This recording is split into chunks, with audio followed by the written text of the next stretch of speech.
Hello, this video has helped support you with page S-73, problem number 117.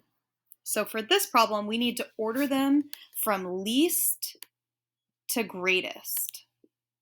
So I'd like to start off by doing that by creating a number line that helps me visualize how to do the least to greatest. So if I draw number line, I know yours will be neater than mine because you have a straight edge. I'm going to notice that when I talk about the least number, I know that's the number most negative. And in this case, my most negative and my only negative number is going to be -2. So I know that is my least number, my smallest number. Then everything else is positive, or zero, I should say, positive or zero. So I'm going to put on my number line, if that's -2, maybe there's -1, and I see that 0. Also, I'm going to cross off -2. I see that I have 0. So I know I have nothing else negative, so next I come to is 0, so I'm going to cross that off. So then I'm going to look, and I have a 1.1 and a 2. And let's just mark some hash marks here. So if that's 1, that would be 2. I'm going to change my coloring a little bit so that I know this is actually a number I'm looking for, -2 and 0. Those were numbers from my list. And then I know I have a 2. So I'm going to move my 2 all the way over. And I'm looking on here, and that looks to be my greatest number. I think it's my greatest number. I'm still, questioning these fractions, but I think that's my greatest number thus far. So now let's look at my 1.1. I know that's going to be slightly bigger than 1. So if that's 0 and that's 2, halfway through has to be 1. So I'm going to say right here approximately is 1.1. Can cross that off. Okay, then I have a half. I know that a half is going to be halfway in between 0 and 1. So I'm going to mark that right here at 1/2. Cross that off. And I know a half. I know this because half a dollar is 50 cents.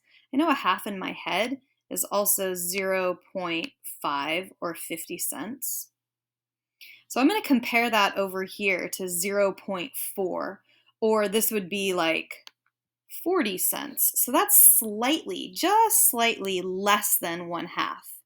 So I'm going to mark that right here at 0.4, just 1/10 less than 1/2. And now I have just my fractions left.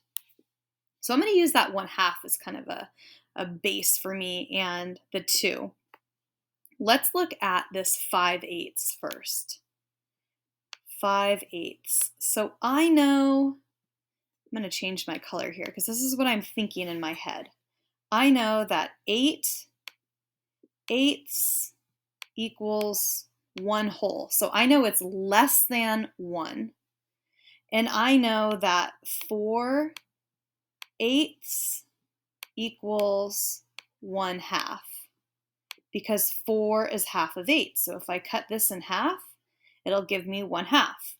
So I know that this is bigger, slightly bigger than 1/2, but it's less than 1. So I'm going to put it on my number line at approximately where I think it is. Bigger than 1/2, less than 1, about right here. I'm going to call that my 5/8. My 5/8. So then what I have left, let's see, let's cross this one out. So what's in the blue, this was like my mental thinking and how to place it. Then I have 5/3 left. So let's look at 5/3 over here in kind of the same kind of way. 5/3. Okay, so I know that 3/3 equals 1 whole. So 3/3 equals 1 whole. And I know that 6/3 is going to equal 2.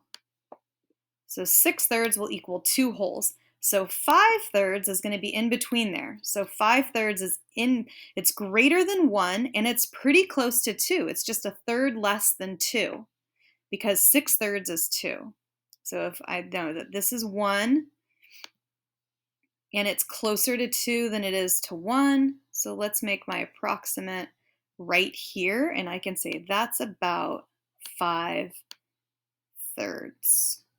So then finally I need to put them in order.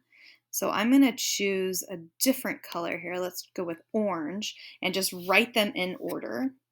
So least to greatest, so smallest to biggest. So I'm going to start with my negative. So -2.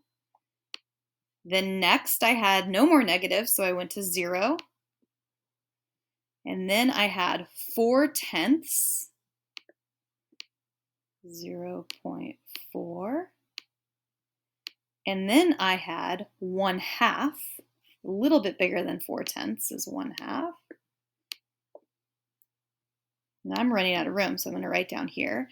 After 1/2, then I had 5/8. So a little more than 1/2 would be 5/8.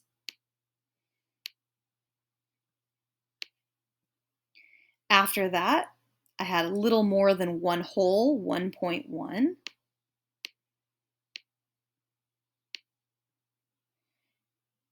After that, I had 5/3 because I know 5/3 is just 1/3 less than 2. So it's in between that 1 and 2, closer to 2. So I'm going to say 5/3. And after that, the largest number in my list, 2 wholes. So there were lots of ways I could have addressed this problem. I could have changed all of them into decimals or all of them to have a common denominator or used a number line that I did on the board. If you guys ever run out of space like I did on here, you can write in your notebook and then take a picture of your work in your notebook. Just have it labeled with the problem number. I hope this helps. Don't forget to come into office hours if you have any additional questions.